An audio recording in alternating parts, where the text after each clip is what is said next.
with invocation by Mr. Meadows, followed by the Pledge of Allegiance. Please bow your heads. Dear Father in heaven, we thank you for this time that we have to be together tonight.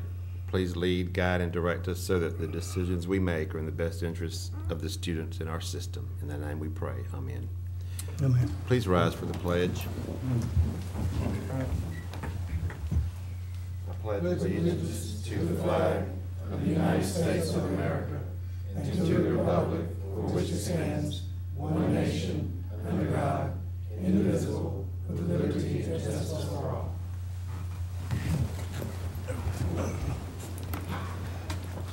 Thank you, Mr. Meadows. We're going to start with special recognition. Mr. Chairman, good evening, Mr. Chairman, and ladies and gentlemen of the board. Two recognitions up front tonight, and then we'll get to some that I have others before me. I'd like to begin by recognizing, first of all, a young gentleman who has served this school system so very, very well in the area of technology. He recently was absconded from us by the Beaufort County, South Carolina Public Schools, where he'll be their Chief Technology Services Officer. And as I told their superintendent when she called me, I can't think of a better person and professional. And they doubled his salary at that, I might add. But Ross Hendricks, thank you, sir, for your service to the Newton County School Systems. His last day is the last day of this month, so thank you very much, Ross.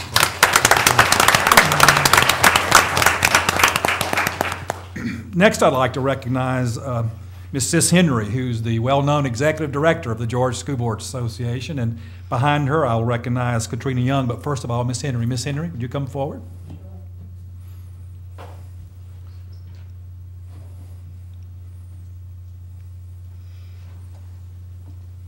It is a pleasure being here tonight. I'm going to be very brief.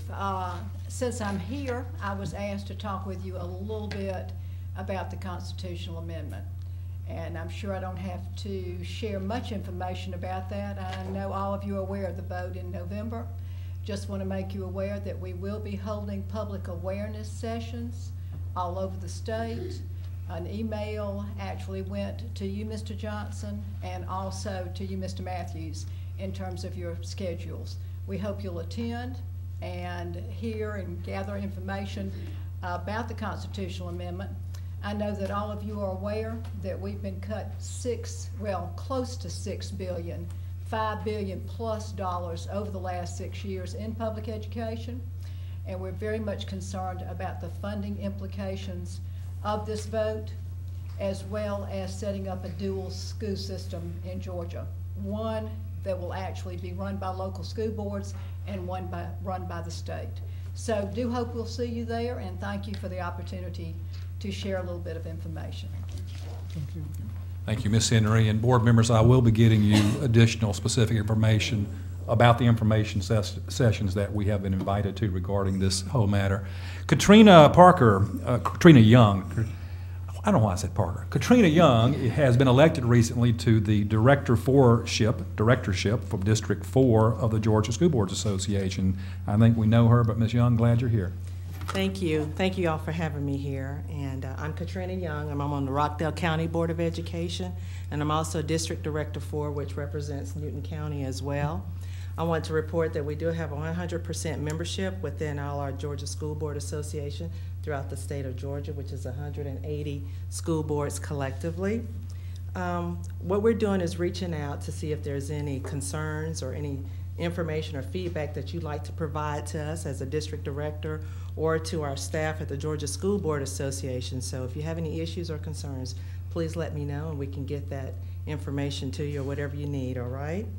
I don't have a formal presentation, but I do have some packets here about the services that the Georgia School Board Association offers, and you can tell me who to give these to. And also I wanted to remind you of the December conference that's coming up on November 28th. Again, thank you for your time and thank you for having me. Thank you. Thank you. And I believe Ms. Young serves on the Rockdale School Board as a board member. Ladies and gentlemen of the board, continuing with recognitions tonight. Next, I'd like to ask Eastside High School seniors Dustin Gentis and Connor Haler to come forward. Dustin, Connor, please come forward. Mr. Johnson, if you would join them and take these two with me. These young men won the state championship and took home second place in the country this summer in the digital video production category in the National FBLA competition in San Antonio, Texas. The national topic for the digital video production category was the dangers of texting and driving. They competed against 69 other finalists from across the United States. In addition to the video itself, they were judged on their presentation skills and their performance in a 3-minute question and answer session with the judges. Since their second place finish, they have been speaking about the dangers of texting and driving to students at the New London Driving School. Congratulations to both of them for a job well done. Now, before we proceed with the meeting, we thought we'd take an opportunity to show their 3-minute national award-winning video. So sit down, men, where we can see.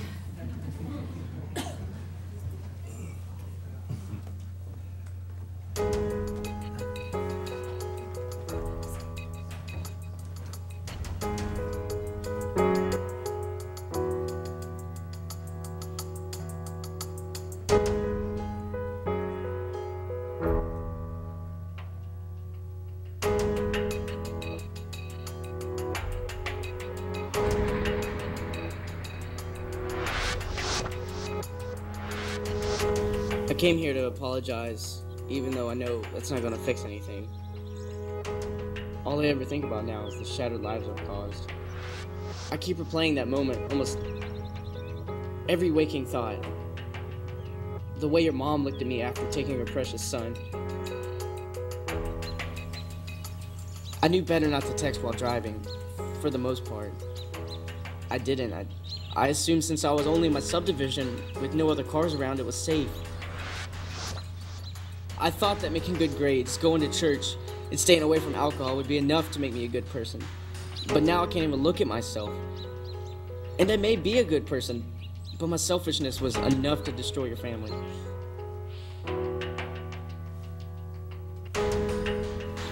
If I only didn't assume it would happen to me, and waited until I got home to pick up my phone, we would both have a future. It's time to go.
Very good.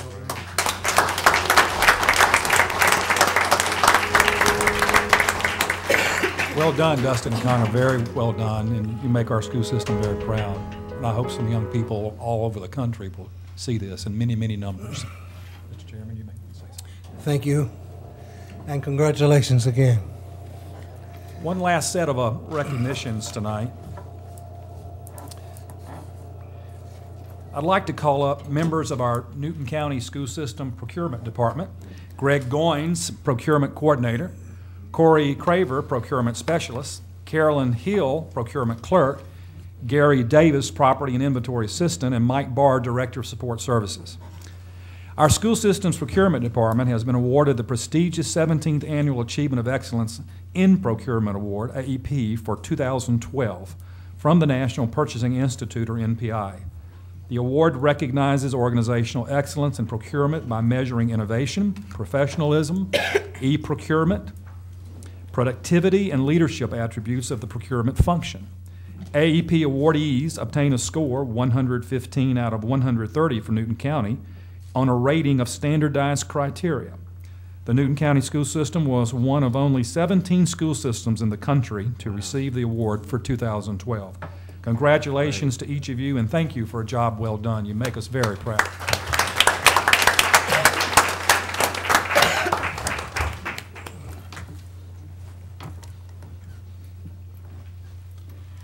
One last recognition that board members are well aware of, and I'll do this especially since Sis Henry is here and Katrina Young. Our school system is making tremendous progress. In this past year's Georgia assessments, we saw improvements on our CRCTs in 22 out of 30 categories for the second straight year, I might add, equaling state performance in 8 different instances, the first time we've ever done that as a school system. Also in our EOCTs, we surpassed the state average on 5 of 8 tests, also a first. So Sis and Katrina, we're making progress in the Newton County schools, and I'm very, very proud of our students, teachers, and principals and others. So, Mr. Chairman, it's all yours. Thank you, Dr. Matthews. On the board, I need a motion, please, to approve the minutes. So moved. I'm sorry. We have a public participation. I'm sorry, excuse me. Any public participation, Ms. Allen? We have one. We have one. We have one. Want to read that, Miss? Public participation is the time that the board has set aside to encourage you as members of our community to voice your opinion on any matter, either included on or excluded from the printed agenda. A maximum time of 5 minutes will be allotted to a single individual or a single topic based on the number of requests. Complaints against any employee of the school system will not be heard unless the complaint has been submitted in writing to the superintendent at least 7 days prior to the board meeting. If unresolved, any personal complaints about school personnel must be put in writing for the board to review in executive session. Personal attacks against any member of the board will not be tolerated. Once the time for public participation has passed, discussion of topics will be restricted to board members only.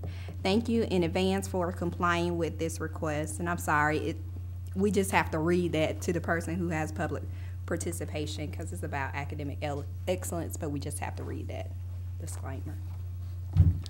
Looks like Mr. Chris Roselle.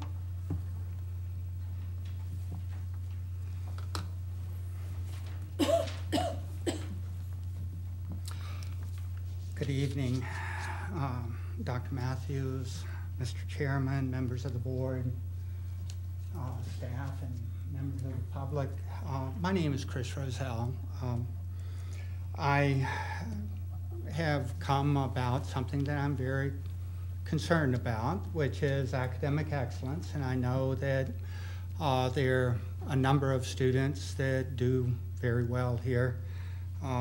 My daughter graduated as a valedictorian and star student, and then she graduated first in her class in her department at Georgia Tech, and then she went on to MIT, and thanks to all of that, she's got a great job now.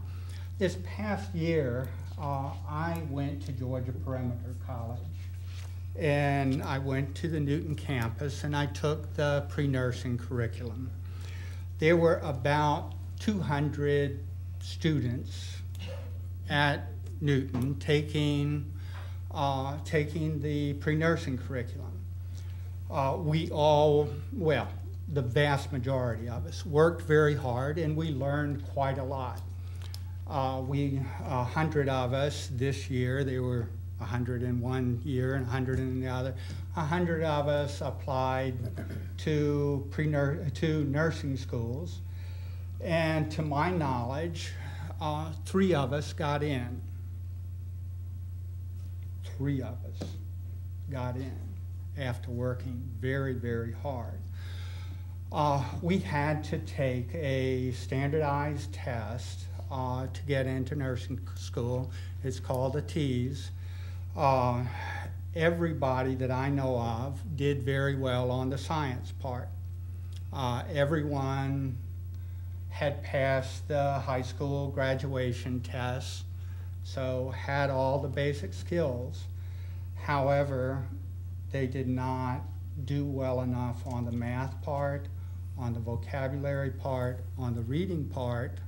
Although they had enough to pass the graduation test, they did not do well enough on those parts to be accepted by the Georgia Perimeter nursing program or any other nursing program. To me, that's a concern. Great thing, No Child Left Behind has gotten up minimal skills to a passing level. We have to have all of our skills up to appropriate levels, and from my experience, they aren't there. For the students I saw at Georgia Perimeter, they worked hard, they were smart, but they didn't have it. Thank you very much. Mr. Chairman, I think I can help this gentleman. Okay, go ahead. Thank you, Mr. Chairman, and thank you, Mr. Rosell, for your comments. I think I can give you some encouraging news, if you will. I think many educators would agree that for all of its good points, No Child Left Behind also has some down points, if you will, and the emphasis on just basic skills, I think in part is some of its downfall, to be sure, and skills that would not necessarily take a student to college readiness. Now, having said that, we're a part, and Georgia is a part of the new so-called Common Core state standards, or in Georgia, the Common Core Georgia Performance Standards. That really raises the ante significantly in terms of rigor in language arts and in mathematics, two areas that you reference. And unlike many school systems, this school system has chosen to go with the Springboard program in language arts and mathematics as published by the College Board. And the College Board is one of 5 entities that sat at the table that developed the Common Core state standards. As Deputy Superintendent Fury can tell you, and Lee Peck, our School Improvement Executive Director, we've done extensive training this summer and continue to do extensive training on the new rigor that the Springboard curriculum represents in connection to the new Common Core state standards. And our teachers are already telling me just this week that they think it definitely raises the bar. But what's so good about Springboard is we're able to buy the appropriate text for each student in language arts and math wherein they can write, and where emphasis on vocabulary is up front and on prior knowledge, and where the research-based instructional strategies we've been emphasizing for going on 3 years now are resonant within the Springboard program. So we've done some work up front in Newton County that has got us very aligned with the state-of-the-art as the College Board produces it currently. So we're feeling very confident and I think well prepared to get our kids to a higher level rigor, because there's no question that we're going to have to do that if they're going to be college ready and get into programs like nursing, for example. So I very much appreciate your remarks, and I hope you can take some heart from what I said, because I think it's real. Thank you, Dr. Mathis. We'll move on to the superintendent's report. Dr. Carpenter, please. Yes, sir, Mr. Chairman. I'm sorry, Dr. Carpenter. Just one moment, please. Yes, I need a motion to approve the minutes and a second to approve the minutes, please. Second. Motion moved and properly second. All in favor? Aye. Aye. Motion carries. Yes, sir, Mr. Chairman. We'll begin with our financial report. Here you have your financial report for the month ending July 31st, 2012. The beginning fund balance reflects an estimate of $18 million. We're still waiting for the final collections for 2012 from our tax commissioner and still processing expenditures related to 2012. We hope to have the final exact fund balance, as is the case each year, for the August financial statement for our September meeting.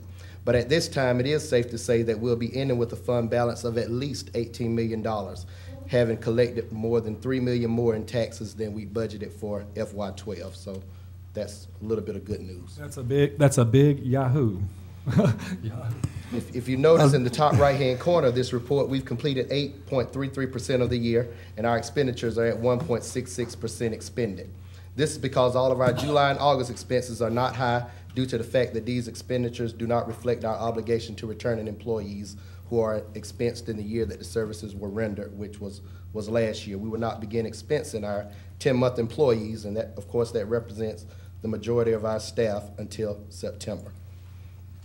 As is the case each year during the first month, you'll notice that expenditures may look greater than the percentage of the year complete, and that just has to do with our prepayments on insurances and one of the major installments for several of our software licenses at the beginning of each year. One other note related to finances that I'd like to bring to the board's attention is that you may recall last fall when we sold bonds for the high school, our plan was to use excess SPLOST collections for maintenance, transportation, technology expenses over the next few years. And that amount represents about $9 million. So you'll be seeing requisitions coming forward in the coming months as it relates to allotting about $1 million to the transportation program and $1 million to our maintenance program to cover said expenses. And also remembering those technology funds that are being used to replace hardware on an as-needed basis, and those funds that were used to subsidize the network data center at the Career Academy. So that's coming forward during the course of the year. Any questions relative to our financial report?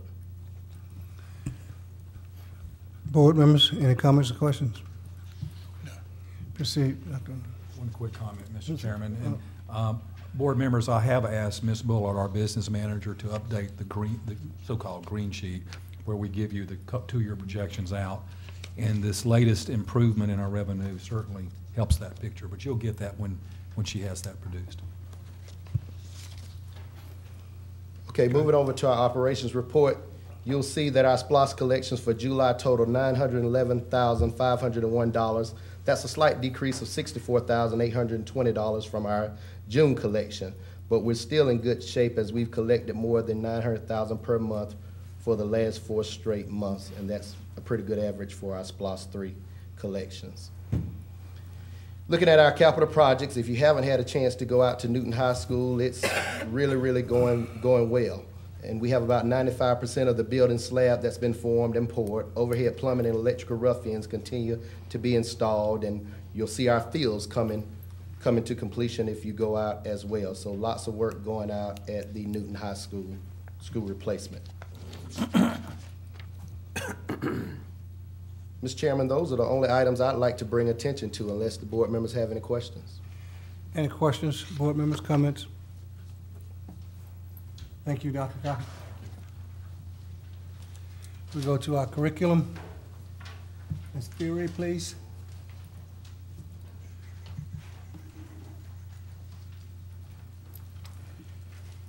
Good evening, Mr. Chairman, board members, Dr. Matthews. According to the calendar, the school year has just begun, but the month of July for us has been extremely busy in the curriculum and instruction and technology department. We started our work with Dan Mulligan visiting with all of our administrators to focus on rigor, relevance, relationships, which all of those pieces directly impact the results that we get with our students. And we carried that message to our teachers when we met with them when they returned on August 1st and 2nd. School administrators also attended the Common Core Georgia Performance Standards Summit at the Macon Centerplex, which there was more than 2,000 school administrators represented, and the message was very clear that it's very important that our students are college and career ready as they exit high school. On the 26th of July, we met with all of our new teachers and began the induction process. And as we all know, we've been working on research-based instructional strategies, building background knowledge and technology integration. So there was no better way to start than with Dr. Mulligan leading our teachers through that work again. So as they start the school year, they understand our emphasis. On July 16th, our technology department at Eastside hosted a back-to-school technology night, which was a great success, in that 200 people participated, and companies that were represented were Apple, Bytespeed, and Dell, and they provided multiple presentations throughout the evening, and parents and whoever attended were able to directly speak with the representatives who were there. Also, on July 27th, our technology department held its very popular annual technology conference for our teachers and staff. Approximately 300 of our staff members attended that day to learn about various different pieces of technology and the integration into the classroom in multiple subject areas. And Jimmy Tanner from Newton Federal Bank was instrumental in securing the resources necessary to provide our workshop participants with lunch on that day. Number 12, the administrative teams from Live Oak and West Newton, along with Dr. Sheila Thomas and Mr. Peck, attended the Focus Schools Conference, which is the different way that we are looking at our schools, priority schools and focus schools, at the in Pine Mountain, and it was hosted by the Georgia Department of Education, and the workshop focused on strategies to improve student achievement through school improvement efforts. Leslie Coleman, number 18, is a media specialist at Veterans Memorial Middle School, and she was named South Metro District Library Media Specialist of the Year by the Georgia Library Media Association. With this honor, Ms. Coleman will be entered into the competition for the Georgia Library Media Specialist of the Year award. So that's a great honor for our system. And finally, the Career and Technical and Agricultural teachers attended an annual summer leadership conference, which was held in Atlanta. And one of the most important things to note about this event is that our teachers led many of the breakout sessions at that summer conference. So we are represented very well at conferences. That would be it, unless there are any questions. Any comments from the board members? Sam, on the Yes. number 10, Yes. on the end of course test, Yes. retest, Yes. the students, the percentages that did not pass Math 1 and 2, what happens to them the following year? Do they go into a Math 2 support, or what's that called? The percentage of students who did not pass. Who did not pass either the test or the retest, I guess is what Okay. happens to those who don't get through? What we do is we use our instructional focus and academics time to provide them with support in an effort to recover those credits. The following year? Yes, the Where will following they be year. placed though? Like if they had Math 2, fiscal 12, they did not make it through the EOCT or the retest, where would they be fiscal 13 in addition to IF? Well, this is one of the pitfalls that we encounter with a 7-period or a 6-period day. Mm-hmm. You try to run it in a tandem, one before the other, so that you're not putting a student in a Math 3 class when they've not met the Math 2 competencies. At the same time, protecting their graduation ability, because with the 7-period day, there's not much room for error. Easier on block. It is a lot easier on block. There's more segments to deal with. There's more opportunity for kids across a 4-year period, 8 courses each year. So would they be in a Math 2 now? Or a Math 2 support? Or when would they go, what would happen? Are they taking Math 2 and 3 concurrently? No. No, what they do is they go through the instructional focus period in an effort to attempt to recover that credit. And we try to do. For the following year? Yeah. I got, Yeah. wow. We have to be very careful and monitor the students very closely, because there is a propensity for them to fall behind Right. and not graduate on time. So we've got to make every effort to support them when they don't pass. Well, is it correct, or am I incorrect, that systems have the flexibility to phase back to discrete math? No, Yes. they do? Yes. Are some back on discrete, or Yes. some? Some of them are just, when we say discrete, they have GPS, algebra, Right. GPS. And what we elected to do when that opportunity was presented, we stayed the course with Math 1, Math 2, and Math 3, and waited for the Common Core, and then re-entered with, our 9th grade students right now are in coordinate algebra. And so our 10th, 11th will roll out, and our 9th graders will roll into geometry. Geometry? Yes. And then algebra 2? Yes, and we'll Back be to- back I to, gotcha. yes, Back to absolutely, discrete. back Back to to the way. discrete. Yes, so we're back So to. we're phasing back. We're back. Yes, we are phasing back, but we modeled our phase-in after the implementation of the Common Core. Right. We just waited to phase in for the Common Core to come first. Some systems elected to do GPS algebra, while we elected to stay in Right, Math 1. right. So I that's the think that may difference. get to the gentleman's concern about academics and math. Yeah. Maybe, I don't know, Could be. maybe. Could be. yeah. Well, Thanks. I guess I could, if I could make just a small note there, but we've gotten good feedback from the schools about the mathematics piece in grades 6 through 8 and the change and the level of rigor expected with the Springboard product. We've got people who work in this building whose kids are using the Springboard product and who will tell you that homework is much different now than what it was before. Let me ask you just quickly, if they need a Carnegie unit and they're graduating, or they're a senior, and they need a full unit in math, and they got bogged down, you were saying some get behind, Yes. how do they, is there a credit recovery? We have credit recovery, we have credit recovery before school, we have credit recovery after school, we have credit recovery during the day, and then there are organizations that surround the system that people go to. But in most cases, that would be concurrent to another math, because they'd need two probably. Yeah. I got you, Yeah. okay. Yeah. Thanks. Yeah, math is tough. It is, It's really- but that is it- makes a lot of sense. Yeah, it's tough. Now. Yeah. I didn't know that was happening. Thanks. Any other questions? Any comments? Proceed, please. Okay, with the enrollment report, our enrollment on day 6 this year, 2012, was 18,984 students compared to day 6 in 2011, when our enrollment was 18,897. So as of today, we have 87 more students enrolled on day 6 than in 2011.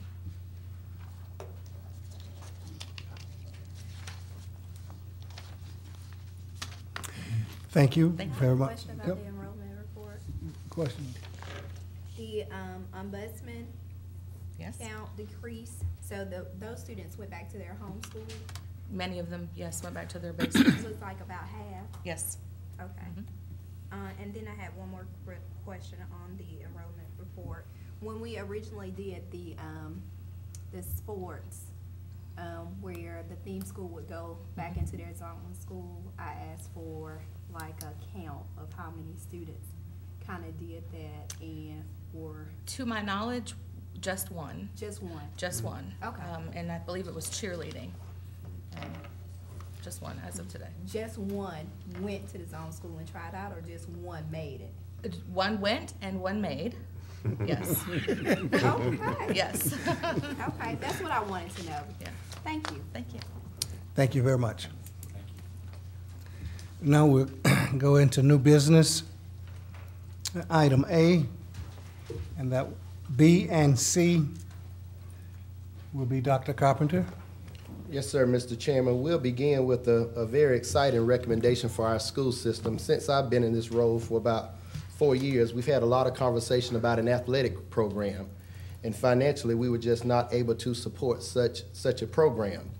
So Dr. Matthews called me into his office about 2 weeks ago and said I need to get in contact with Mr. Jim Weedick, our CEO at our hospital. And he shared with me that they were willing to provide these services for us, and I thought he was making it all up.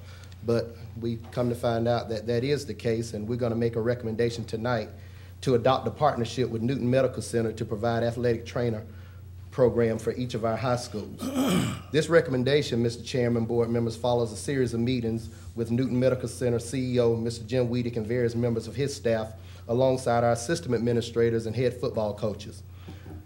For years, NCSS coaches and administrators have viewed Certified Athletic Trainer Program as a much-needed resource in our athletic program. But due to our district's financial situation, we never embarked upon such a program. But we're fortunate to have new to our community, Dr. Renee Riley. And she's building a sports medicine practice here in our county. And as a part of that practice, she's going to hire, at the expense of the folks at the hospital, 3 athletic trainers, one to serve each of our high schools. And you'll see here what that role will look like. The athletic trainer will perform treatments within his or her scope of practice, helping athletes return to play. They'll perform evaluations of athletes who sustain injuries and make decisions regarding the need for immediate treatment, evaluation by a physician, or returning to play. In some cases, the trainer will be able to render treatment within his or her scope of practice.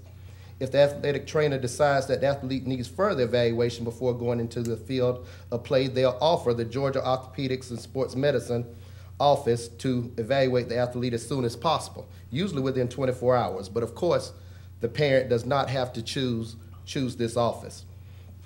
And the good news is Dr. Riley herself will avail herself to the majority of our home ball games and some of our away games. So we're excited to have Dr. Riley here with us. Come on up, Dr. Riley, and introduce yourself to the school board, and let's field any questions they might have about this partnership. Thank you. Hello, my name is Renee Riley. I'm an orthopedic surgeon specializing in sports medicine. I'm from Birmingham, Alabama, and I've just moved here in June to join Newton Medical Center in starting an exciting new sports medicine program. And and I have been in practice for 8 years. I trained in Birmingham at UAB for the majority of my practice for my training, and then I did 2 years of fellowship with Dr. Jim Andrews, which some of you may have heard of. He operates on a lot of the professional athletes, including the Braves pitchers. So I've had a lot of experience in sports medicine, and in addition to covering athletic teams, mainly high school and some college athletics. So what we are offering the schools here is, I think, is very exciting. And while I can be there at a lot of the football games and some of the other sports competitions, a full-time athletic trainer will be there at the school during all the athletic events, and will be able to, is highly trained to evaluate athletes for injuries, and as well as treating some of those injuries, taping ankles, evaluating joints, doing some rehab there at the schools as well. So I think this is a wonderful opportunity, and we're looking forward to partnering with the school system. Are there any questions? Board members, any questions coming? Well, I just want to say thank you about 40 times. You're welcome. And I don't have words to say how thankful we are for this opportunity. It's just say thank you. You're welcome. It's very exciting, and we're working on the hiring process for our athletic trainers, and we're working on getting some quality people in here, and just in time for football season. So, Thank you, Colleen. Mr. Chairman, may I ask her one quick question, Sure. please? I see from your resume that you attended the University of Alabama. Is that true? I'm just checking. I'm just saying. Yes, Okay. yes it is. Sorry about the honey badger.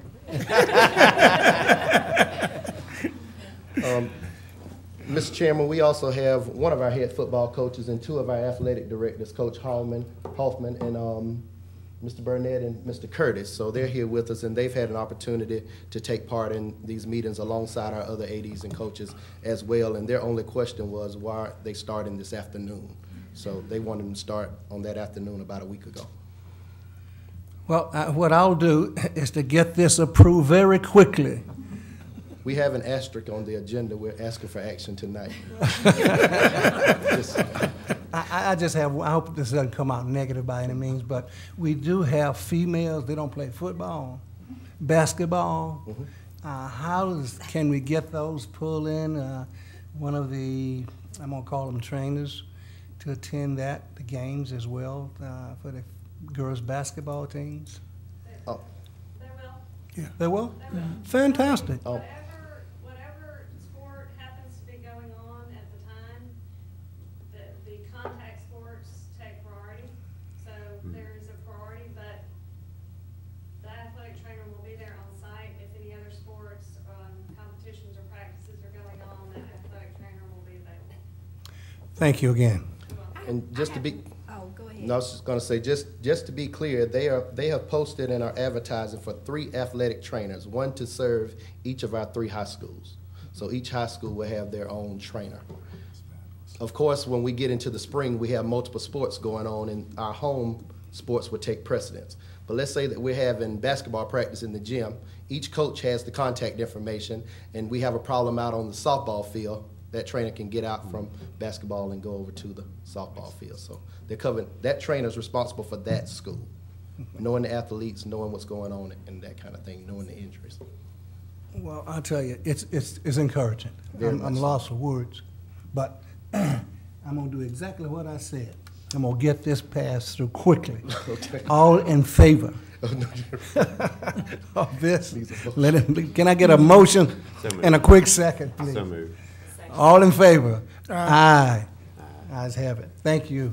Thanks again. Thank you. Thank you. Go Tigers.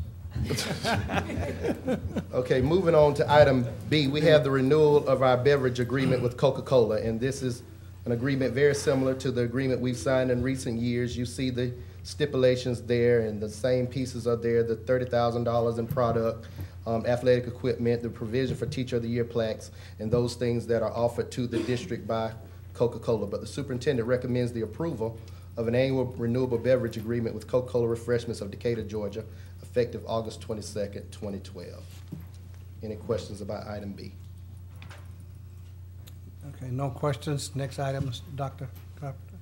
In item C, we do have surplus items. The superintendent recommends declaring the items on the attached surplus equipment forms as no longer serviceable to the school system and authorizing the appropriate disposal of these items through a salvage company or other proper disposal methods. And you know we use Gov Deals as a district. And you'll see items here on your forms from Clements, Eastside High School, Hurd Mixon, Livingston, our maintenance program, Mansfield, Middle Ridge, the theme school, and our transportation division. So those items are there for you to review as well. Are there any more trailers available? There's some trailers out there. How many, Mr. Craver? We got one. One? Okay, someone should be calling. Someone made an inquiry about one, so I told them to contact you, either Mr. Barso. The only reason they may not get a buy one, get one free is because we only have one. Good. Oh, we've depleted the resources? The ones that we have available and ready for sale. Ready for sale, but we Yes. do have some to prepare for Yes, sale. sir. Okay, okay. Just one. Just one. Good. Now, let me rephrase my question. Just one. Just one. To prepare for sale? one for Just sale. one remaining that Period. we've authorized for sale. Okay, One remaining. thank you Yes, sir. very much. Now, item D, Dr. West.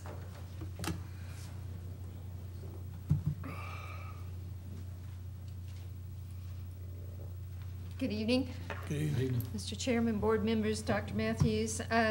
This is a contractual agreement with Educational-Based Services. The superintendent recommends the approval of the attached agreement between Newton County School System and EBS, Educational-Based Services, to provide speech-language therapy services to students with disabilities.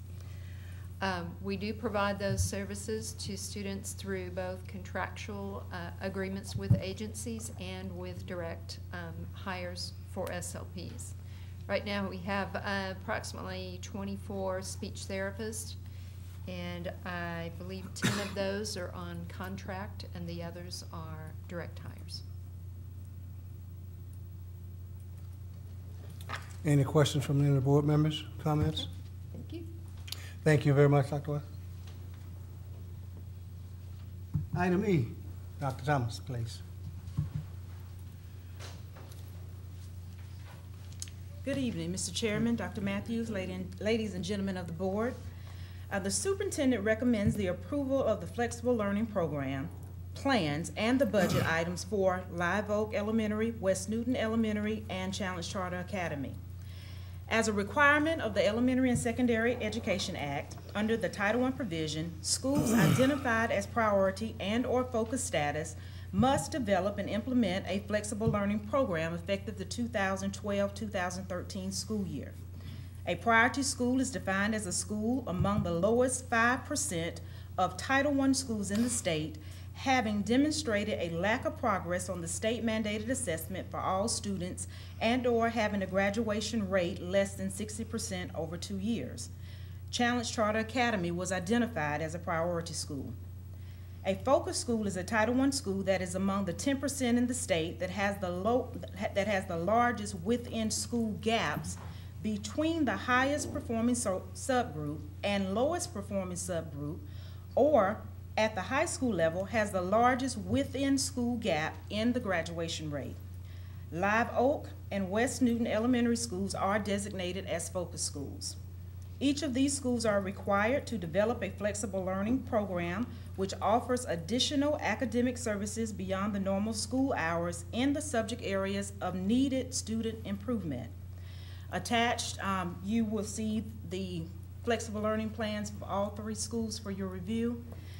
We have worked with all 3 schools over the summer and actually beginning the end of last school year to develop their plans to identify the students' academic needs so that when the plan is approved, not only by the board but by Georgia Department of Education, we can move forward with offering these additional services.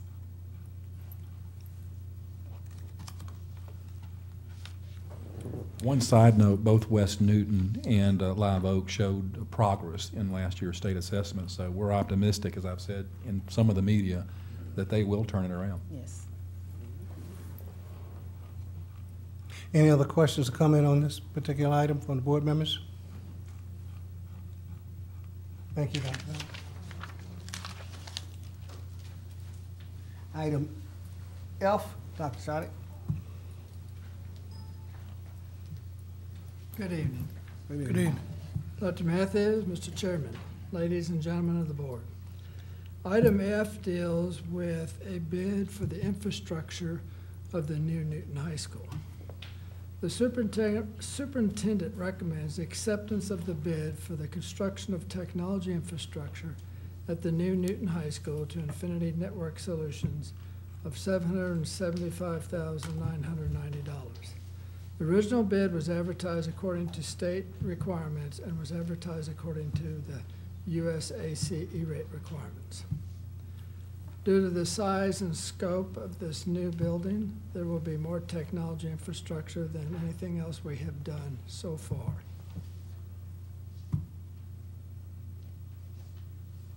In order to keep up with the changing technology landscape, we're installing only 4 network drops per classroom, but we are relying more on wireless technology inside the buildings to make up the difference.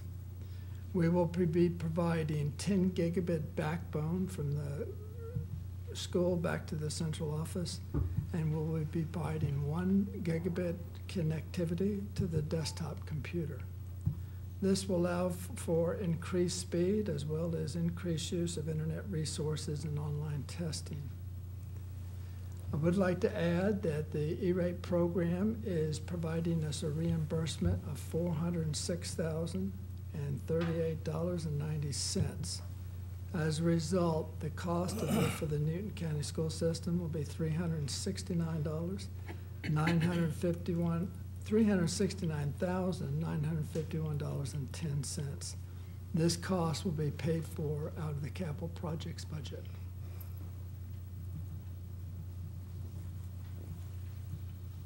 Any questions on item F? Any questions? Go ahead. Dr. Shattuck, in your report, you said slated, and I remember one time you said that you didn't know how long that money was going to be available. This is all based upon the 2010 E-rate season, so this is going back in time. Okay. Yes, ma'am. The backbone that you're installing from this, is it going to charter, or is it coming here via charter? Actually, the backbone is coming from each individual school, including this new one, back to the central office on August. Well, when we have finished constructing the network operations center at the Career Academy, we will also have that backbone going to the Career Academy. We're using fiber provided by Snap and Shoals. We're not using charter for that at all. Okay. Thank you. Yes, sir. Are there any questions on this? Thank you, Dr. Barrett. I have item G as well. Okay. Thanks. Mr. Johnson. Go ahead. I've invited Ross Hendricks to join me on item G just because this is his last board meeting of his tenure. And I thought He needs the practice for Beaufort County, That's South right. Carolina, by the way. I thought this would give a good opportunity to get the feel of what it's like presenting to the board. Plus, and more importantly, he's the one that did all the research, all the evaluation on this individual product, and he knows more about it than anybody in my department. So if you had any questions, he will be able to answer them better than I could. The superintendent recommends a backup and recovery software for the school system be purchased from Dell Incorporated of Round Rock, Texas. The technology department desires to purchase Dell Aperture software to provide backup and recovery services for the school system. The solution was chosen based on an evaluation and analysis of the available alternatives by the technology department staff. Aperture is the leading unified backup and replication product that offers data protection for virtual machines, physical, and cloud environments. The school system will utilize a competitively bid contract issued under the auspices of the National Cooperative Purchasing Alliance to purchase the software. The total cost would be $37,434, and this will come out of the technology budget. Now, you always ask me questions. You got to ask Mr. Henry's questions. We can't let him get off that easy. No, I have no issue with the new software. How much of the old, or do we have the old that we're going to take out? What I'm looking at, no overlap in the software. Currently, we're using a tape backup system, which is an antiquated tape. It's an antiquated system. If we had a catastrophic failure of some sort, the amount of time it would take us to be able to recover and restore that data, it'd be considerable. So we moved to a new backup solution, which is a disk-based backup solution. So instead of storing it on tape, we're now storing it on hard drives. So we're able to access and recover that data much more efficiently and a lot faster than we would on the old backup system. Once we will keep the old backup system in place so that if during the transition time we had a failure, we would be able to go back to the tape backup system to be able to recover data as we're now transitioning to the new disk-based backup system, Aperture. The old equipment would only last as long as we're in a transition mode, is that correct? Not necessarily. The data is stored on the tape. So during that transition, we have the data on the tape, and we can access that indefinitely until we make sure that we have sufficient amount of backup on the new system. Because we don't want to dispose of the old backup system, convert to the new backup system, and then only have, say, a day's worth of backups, and we have a failure, and we need to go back and retrieve older backups. So we will keep that in place, although it will not be backing up live data. We will still have access to those backups. Well, let me rephrase that. At what point in time will we get rid of the old equipment, period? I don't know if we have an exact time frame. We haven't come up with an exact time frame how long we would keep it. The new backup system, we're able to keep several months of data on there. So once I think we hit that threshold of several months, then we can look at disposing the old data to ensure that we have data that we're able to go back to in case we have a failure. Okay, I'll leave it at that, but I just have a historical hang-up in when we get something new, we're afraid to throw that old one away because there's some uncertainty in the new equipment that we're getting. So I don't want it to last long and start spending money to maintain the old equipment when we're putting this in. Right, and we won't have to spend any money to maintain the old equipment, and okay. I don't think anybody is more ready to get rid of the old backup system than us. Okay. That's true. Well done. I have a question. Yes, sir. Based on the amount of data that we're collecting, and you mentioned old equipment getting new, has there been any evaluation or surveys to see if it would be more advantageous for us to go to ironclad or something of this nature to have backup stuff instead of putting money in equipment that's constantly being outdated? The price of the Aperture is primarily software. We're able to utilize existing hardware that we have. So we were able to get it at a much lower cost than a lot of the other backup solutions because they required you to also purchase their hardware on top of it. But we have, one of the solutions we looked at also had a component where you could back up to the cloud as well. But one of the things that we are concerned, if we have the backups on premise or if we host it at our secondary data center, the time that we're able to pull that data and recover, if we had a server that goes down, we could potentially, by having it on premise, we could recover that server within a matter of minutes as opposed to being at the will of our internet connection and the transfer speeds out to the remote data centers to pull that data down. So if our email server goes down, we have an on-premise backup solution we could easily and quickly recover, as opposed to being down for days. And our analysis is it's cheaper for us to do this way than it is to use the cloud. Because the cloud is a subscription-based, and you have to pay that subscription every year. This is an upfront cost of the software. There is an annual maintenance fee, but it's much less. Any other questions? I have a question. I just want to make sure Ross has communicated everything to everybody. And you're going to leave a how-to manual. We are working through those issues right now. Okay, perfect. Well, let me add another one there. Who's his backup? Well, you'll notice on the personnel item you looked at during executive session and we'll vote on tonight, there are people on that list that will be his, or a person that will be his replacement. Okay, I just wanted to get it out. Thank you, and if no other questions? That will be next week.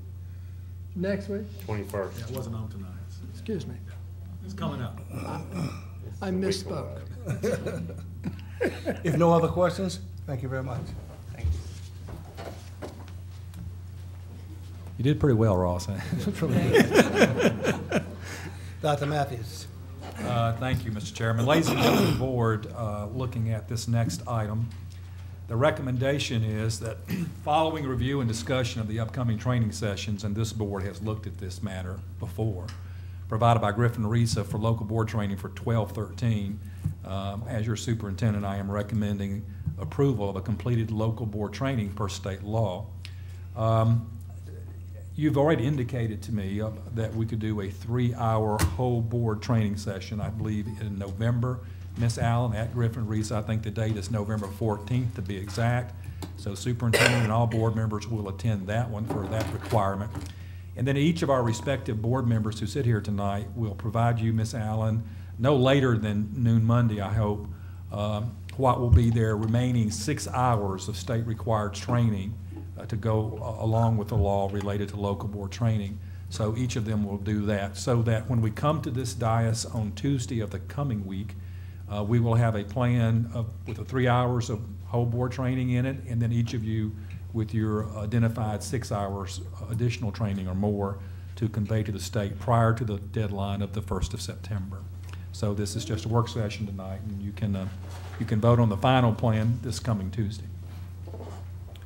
Thank you, Dr. Mathis. Item J.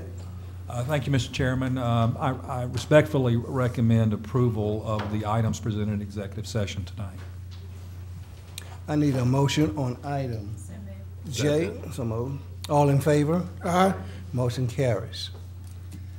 Are there any other items of interest from any of the board members? I have something to say. I think I would like to give thanks and high praise to all the teachers, principals, administrators, bus drivers, lunchroom workers, everybody for starting the school year out with very few glitches. I think everything is going well, and I just really like to say that I appreciate all the hard work you guys do. And I would like to join in on that comment as well. I think we had one great start, and I just hope we can keep that momentum going, and I see no reasons why we can't. So I'm excited, although we have a lot of work to do, but I'm still excited. Any other comments? I have one, Mr. Chairman, as we talked about earlier tonight, and that's just a public acknowledgement that on the 9th of October, the next scheduled work session for the board, at least in the month of October, we will begin at 4 p.m., Ms. Allen, that work session devoted in part to the review of the Challenge Charter Academy renewal petition. This is their 5th year under the original petition that was approved by this Board of Education, and they're up for they're asking for another 5-year renewal for their existence as an independent public school in the Newton County school system. So 4 p.m., October 9th. Thank you. If there are no other comments, I need a motion to adjourn. So moved. Motion carries.